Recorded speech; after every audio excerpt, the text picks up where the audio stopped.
One of the other key passages that we took from Plato's Republic was the idea that population should be controlled and unwanted life should be disposed of like trash. In other words, that some were worthy of life and others weren't. This is a concept that comes through in Darwin's ideas about survival of the fittest. If we are evolving towards individual perfection by natural means, that would mean that collectively we are in fact evolving towards a utopian society of perfect men and women.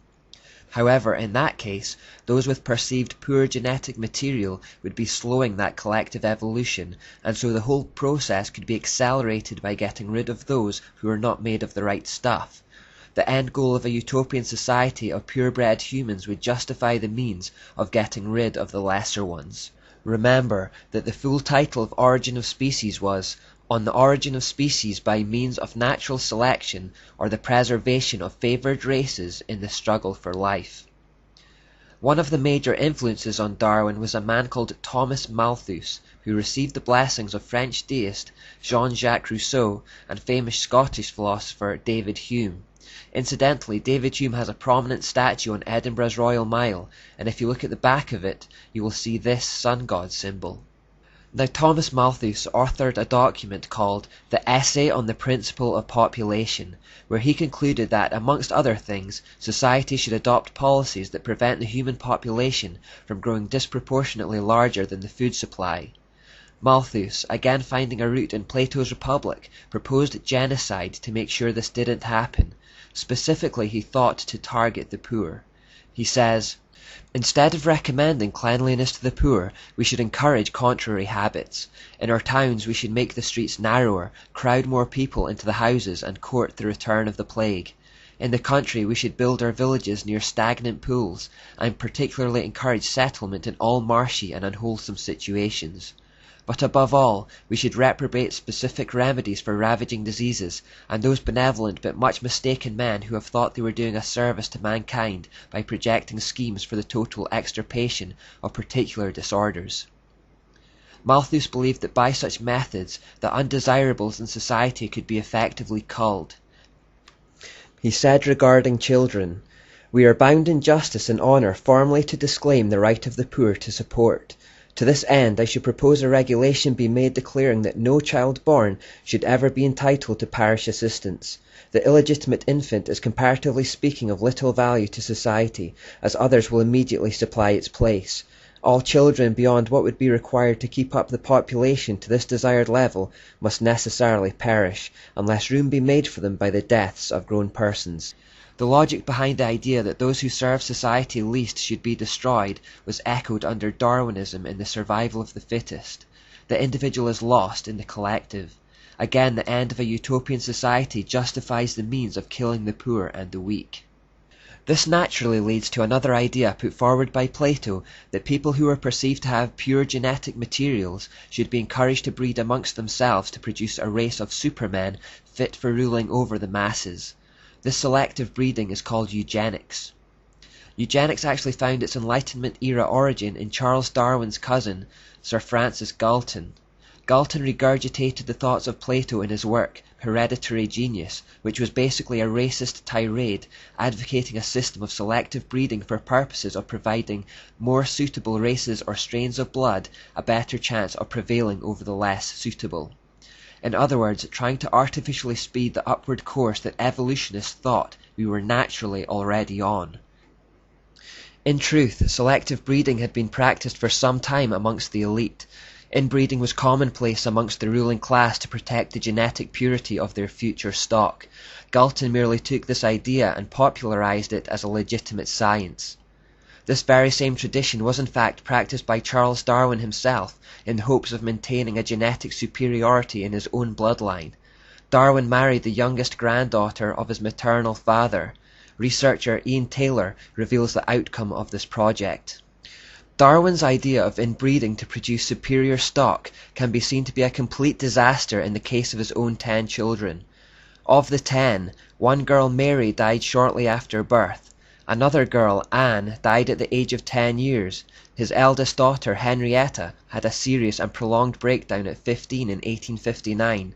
3 of his 6 sons suffered such frequent illness that Darwin regarded them as semi-invalids, while his last son, Charles Jr., was born mentally retarded and died in 1858, 19 months after his birth.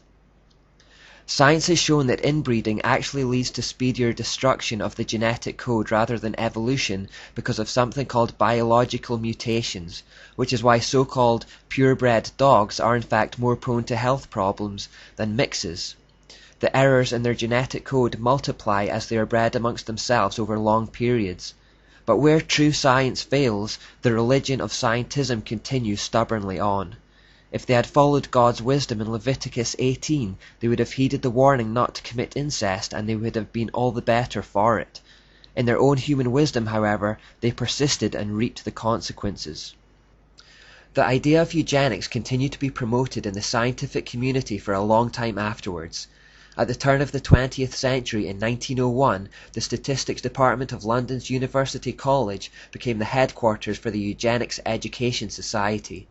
Motivated by Galton's vision of a future utopia ruled by a genetically engineered pure elite, the Eugenics Society grew into a successful political movement and would eventually inspire Hitler's Holocaust against the Jews. Population control is still a big issue for the elite today. As recently as May 24, 2009, The Times reported of a secret meeting of billionaires held in New York City, including the likes of Bill Gates and Oprah Winfrey, where the #1 issue on the agenda was how to cap the global population at 8.3 billion. Watch this short report by Hal Lindsey for a good overview. According to a report in WorldNet Daily, some of the richest men and women in the world met secretly in New York recently. When the world's wealthiest individuals hold secret meetings, it's time to pay attention. In 1910, the 6 wealthiest men in the world met at Jekyll Island, Georgia. That meeting resulted in the creation, 3 years later, of the largest criminal enterprise ever devised, the Federal Reserve, so-called. Judging from the list of participants, the recent meeting in New York may result in something even more monumental. The London Times identified them as Bill Gates, David Rockefeller, Ted Turner, Oprah Winfrey, Warren Buffett, George Soros, and New York Mayor Michael Bloomberg. Based on the Forbes magazine list of billionaires, the room had a net worth of about $120 billion. With all the bailout figures we've heard recently, that doesn't sound like that much. Believe me, it is. $120 billion is about equal to the annual budget for all of New York State, from New York City to Buffalo and everything in between. The meeting, which took place in early May, was at the home of Sir Paul Nurse, a British Nobel Prize-winning biochemist and president of Rockefeller University. Microsoft's founder, Bill Gates, called the meeting.